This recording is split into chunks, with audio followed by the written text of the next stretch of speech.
Want to know what Europe does for you? Welcome to the European Parliamentary Research Service podcast on a single representation for the euro area within the International Monetary Fund. Our common currency, the euro, is 20 years old, but despite its success, the euro area as such is not yet formally represented in international bodies.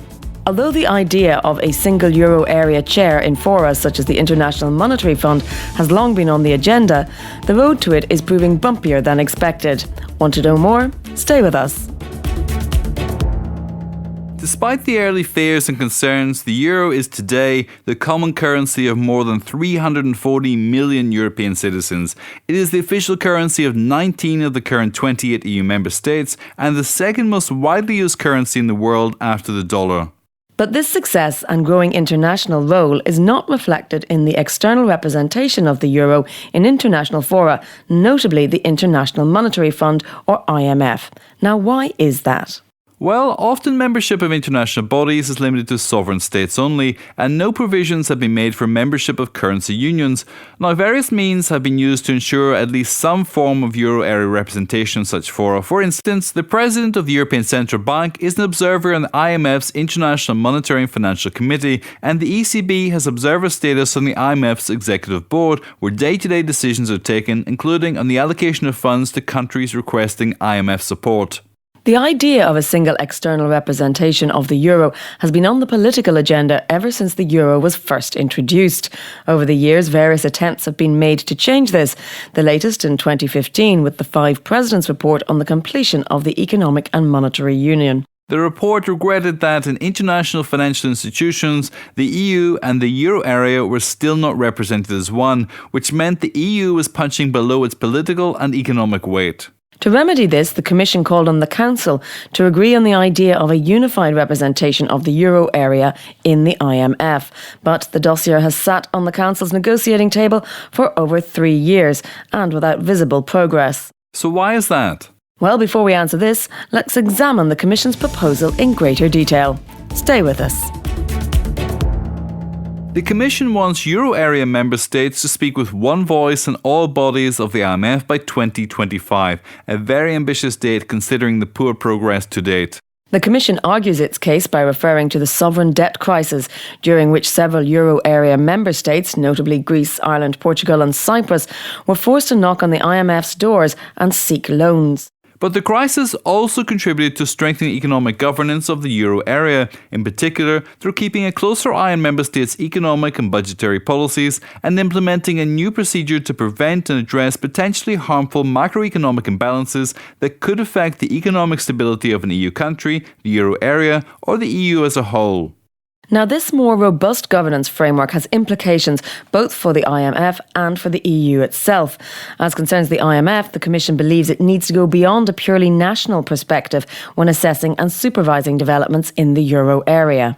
As for the EU itself and the euro area in particular, the Commission believes it needs to speak with a strengthened international voice as part of the ongoing efforts to improve the economic governance of the euro area. An additional argument is that for the euro area, the EU has either exclusive competence or competence shared with its member states in many areas covered by the IMF statutes, although this is a matter of some dispute.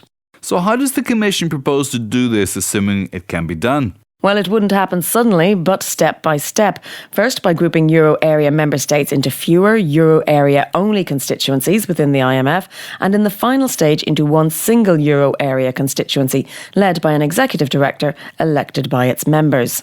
In other bodies of the IMF, such as the Board of Governors and the International Monetary and Financial Committee, the euro area would be represented by the Eurogroup President, a proposal which is legally challenging and, needless to say, not entirely to the ECB's liking.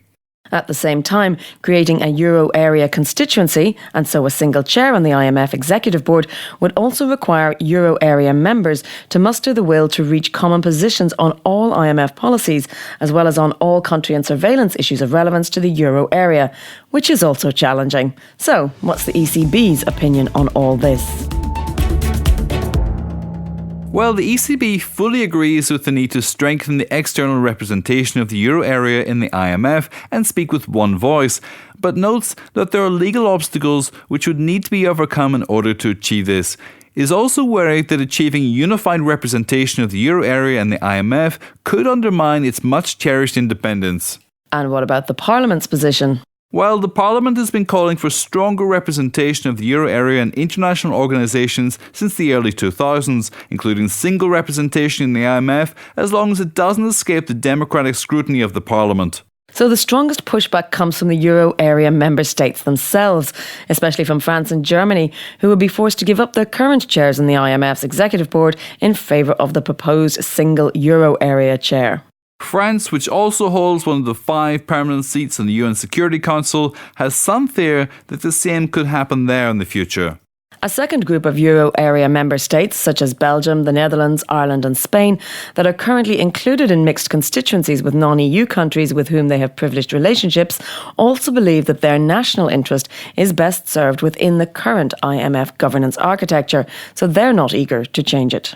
Like the European Parliament, many member states also have reservations concerning the proposed role of the Eurogroup as representative of the euro area in the IMF's governing bodies due to its perceived lack of democratic accountability and the difficulty of balancing the interests of the euro area as a whole and those of the member states. So what's going to happen? Well, the fact that the file has been sat on the Council's negotiating table for over 3 years without making much progress doesn't bode well for the proposal's future and makes the 2025 deadline highly unrealistic. You are listening to the European Parliamentary Research Service podcasts.